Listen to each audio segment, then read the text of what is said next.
वो राजा जिसने मुगल बादशाह हुमायूं को भारत छोड़ने के लिए मजबूर कर दिया था, वही शेर शाह अगर अपनी एक गलती से ना मारे जाते तो शायद ना अकबर कभी दिल्ली के बादशाह बनते, ना ही मुगल सल्तनत भारत में दोबारा पैर जमाने में कामयाब हो पाती। शेर शाह की अकाल मृत्यु ने ना केवल सूर वंश की आगे की उम्मीदों को हमेशा के लिए खत्म कर दिया, बल्कि भारतीय इतिहास की धारा को बदल कर रख दिया।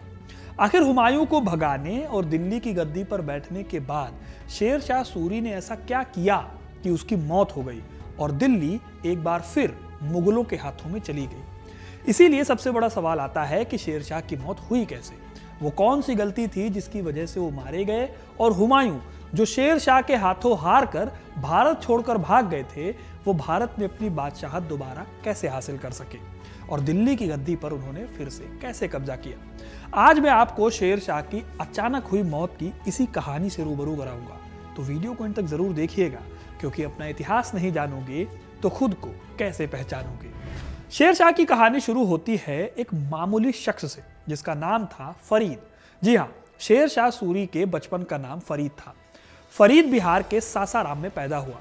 बचपन उसका काफी मुश्किलों में बीता। उसके पिता का नाम था हसन खान नूर। वो एक जागीरदार थे, लेकिन फरीद को उनकी जागीर बहुत मुश्किल से मिली। उसने अपने दम पर अपनी पहचान बनाई और धीरे धीरे वो एक सैनिक से बिहार का शासक बन गया। इतिहासकार के.आर. कानूनगो अपनी किताब Sher Shah and his times में लिखते हैं कि शेर शाह का उदय उसकी असाधारण रणनीतिक क्षमता और अटूट संकल्प का नतीजा था। उन्होंने अपनी प्रशासनिक क्षमताओं से जनता का दिल जीता और अपनी मिलिट्री कैपेबिलिटी से दुश्मनों को धूल चटाई। उस समय भारत में मुगल आ चुके थे और हुमायूं दिल्ली की गद्दी पर काबिज थे।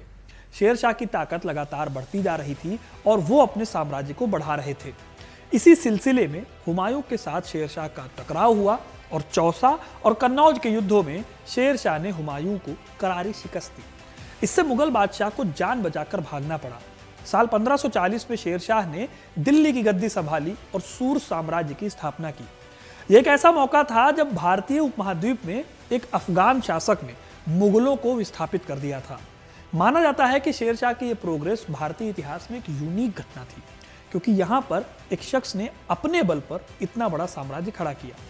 शेर शाह ने इसके साथ ही एडमिनिस्ट्रेशन पर भी काफी ध्यान दिया। जैसे उन्होंने सड़कों का निर्माण करवाया। इसमें सबसे बड़ी सड़क का नाम ग्रैंड ट्रंक रोड था। ऐसे ही उन्होंने रुपया नाम से करेंसी की शुरुआत की, जो आज भी हमारे देश की ऑफिशियल करेंसी है। ऐसे ही जमीन नापने के सिस्टम से लेकर डाक खानों और सरायों के निर्माण तक सिर्फ 5 साल में शेर शाह ने कई बड़े सुधार कराए थे। ये सुधार न केवल उनकी दूरदर्शिता को दिखाते हैं, बल्कि ये भी दिखाते हैं कि वो केवल एक योद्धा नहीं, बल्कि एक महान एडमिनिस्ट्रेटर भी थे। शेर शाह के इन्हीं कामों की वजह से लोग ये मानते हैं कि अगर वो कुछ और साल जिंदा रह जाते तो अकबर की जगह लोग उन्हें याद करते और शायद मुगल कभी सत्ता में इतनी ऊंचाई तक नहीं पहुंचते। लेकिन अफसोस, ऐसा हो नहीं पाया। वैसे तो शेर शाह सूरी लगातार अपने साम्राज्य को बढ़ा रहे थे और लगभग हर बड़े चैलेंज को उन्होंने खत्म भी किया था, लेकिन अभी भी एक ऐसी जगह थी जो उनकी आंखों को खटक रही थी। ये जगह थी कलिंजर का किला। कलिंजर का किला एक ऐसा दुर्ग था जिसे कभी कोई जीत नहीं पाया था। सेंट्रल इंडिया में पड़ने वाले इस किले के बारे में कहा जाता है कि इस किले को पार पाना असंभव है। आज की डेट में यह किला यूपी के बांदा जिले में विंध्य की पहाड़ियों में पड़ता है। जमीन से करीब 800 फुट की ऊंचाई पर एक किला बना कलिंजर का किला अपने आप में ऐतिहासिक है। खजुराहो के मंदिरों से करीब 100 किलोमीटर दूर इस किले की मजबूत 5 मीटर की दीवारें और 108 मीटर की ऊंचाई थी। इसके चलते तोप के गोले यहां आसानी से पहुंच नहीं पाते थे। घने जंगलों के बीच बने इस किले की लोकेशन ऐसी थी कि हर कोई इस किले को जीतना चाहता था। कलिंजर को जीतने का मतलब था सेंट्रल इंडिया में अपनी सत्ता को बढ़ाना और अपनी पावर को प्रूफ करना। इस किले की पूरी कहानी मैंने इस वीडियो में बताई है, आप यहां पर क्लिक करके इसे देख सकते हैं। खैर, साल 1545 में जब शेर शाह सूरी ने कलिंजर के किले पर चढ़ाई करने का फैसला किया, तो उसके पीछे सिर्फ एक स्ट्रेटेजिक वजह नहीं थी। कलिंजर के राजा कीर्ति सिंह इस पूरे क्षेत्र में एक आजाद और बहुत ही ज्यादा स्वाभिमानी शासक माने जाते थे। उन्होंने शेर शाह की अधीनता को साफ तौर पर रिजेक्ट कर दिया। लेकिन इस कहानी में एक लोक कथा का भी जिक्र मिलता है। ये लोक कथा जुड़ी है रीवा के राजा वीर भान बघेला से। राजा वीर भान बघेला रीवा राज्य के शासक थे। लोक कथाओं की माने तो वीर भान ने शेर शाह के शासन को खुला चैलेंज दिया, लेकिन फिर वो शेर शाह का मुकाबला कर नहीं पाए। इसके बाद वो भागकर पहुंचे कलिंजर के किले में। यहां राजा कीर्ति सिंह ने उन्हें शरण दी। ये वो पॉइंट था जिसके चलते शेर शाह को लगा कि राजा कीर्ति सिंह ने शरण देकर ठीक नहीं किया। राजा कीर्ति सिंह द्वारा वीर भान को शरण देना केवल एक ट्रेडिशनल अतिथि धर्म नहीं था, बल्कि इसे शेर शाह की सत्ता के खिलाफ एक राजनीतिक विद्रोह के तौर पर देखा गया। मध्यकालीन भारत में किसी हारे हुए राजा को अपने राज्य में शरण देना एक बहुत बड़ा कदम होता था। इससे यह मैसेज जाता था कि शरणदाता शासक खुद को उस विजेता से ताकतवर या कम से कम बराबर मानता है। यही वजह थी कि शेर शाह के लिए यह सब कुछ नामंजूर था। इस घटना ने कलिंजर के अभियान को महज एक सैन्य कार्रवाई नहीं, बल्कि प्रतिष्ठा और प्रतिशोध का युद्ध बना दिया। शेर शाह ये भी जानते थे कि जब तक कलिंजर आजाद रहेगा और जब तक कलिंजर पर कब्जा नहीं होगा, तब तक उनकी सत्ता कंप्लीट नहीं मानी जाएगी। यही वजह है कि तमाम जोखिम होने के बावजूद शेर शाह सूरी ने खुद इस आर्मी को लीड किया। उनका मानना था कि कलिंजर को जीतने से उनकी बादशाहत को और ज्यादा स्टेबिलिटी मिलेगी। यह अभियान भी उनकी मिलिट्री ब्रिलियंस का एक एग्जाम्पल बन सकता था, लेकिन किसी को नहीं पता था कि यही अभियान उनके जीवन का अंतिम अभियान भी साबित होगा। इस अभियान में एक ऐसी गलती हुई जिसने सूर डायनेस्टी की इतिहास को पूरी तरह से बदल दिया। जनवरी 1545 की हाड़ कपा देने वाली सर्दियों में शेर शाह सूरी की विशाल सेना ने कलिंजर के दुर्ग को घेर लिया। यह घेराव कई महीनों तक चला। कलिंजर का किला इतना मजबूत था कि सीधी चढ़ाई इस किले के लिए पॉसिबल नहीं थी। जैसा कि मैंने आपको पहले भी बताया कि किले की ऊंची दीवारें और पहाड़ी के पास खाई की वजह से ये जो किला था ये असंभव था जीतना। यानी कि अगर आप एक भी गलती करते हैं तो सीधे आपको मौत मिलेगी। इस तरह अगर आप देखें तो शेर शाह सूरी के सामने कलिंजर के किले के रूप में एक बड़ा चैलेंज खड़ा था। सेना ने उनकी किले की दीवारों को तोड़ने की लगातार कोशिशें की, सुरंगें खोदी गई, सीढ़ियां लगाई गई, लेकिन उनको कोई कामयाबी नहीं मिली। किले के अंदर से बहुत जबरदस्त प्रतिरोध हो रहा था और राजा कीर्ति सिंह की सेना शेर शाह के हर हमले को नाकाम कर रही थी। कलिंजर के सैनिक पूरी बहादुरी से लड़ रहे थे और हर हमले का करारा जवाब दे रहे थे। Doctor RC. Majumdar the history and culture of the Indian people में इस घेराबंदी के बारे में बताते हैं कि यह घेराव बहुत लंबा और बहुत भीषण था। अब हुआ यह कि घेराबंदी लंबे टाइम तक चली। इस लंबे घेराव से शेर शाह की सेना का हौसला पस्त होने लगा, रसद कम होने लगी और सैनिकों का मनोबल टूटने लगा। शेर शाह को पता था कि मनोबल को बढ़ाना बहुत जरूरी है, इसलिए उसने अपने तरीके अपनाए, जिसमें बड़े बड़े पत्थरों को फेंकने वाली मशीनें और तोपों का इस्तेमाल शामिल था। यही सब करते करते मई का महीना आ चुका था। कपकपाती सर्दियां अब बेसुध गर्मी में बदल चुकी थी। मई के आखिरी दिनों में वो दिन भी आया जो सूर डायनेस्टी के लिए सबसे बुरा दिन लेकर आया। ये दिन था 22 मई 1545 का।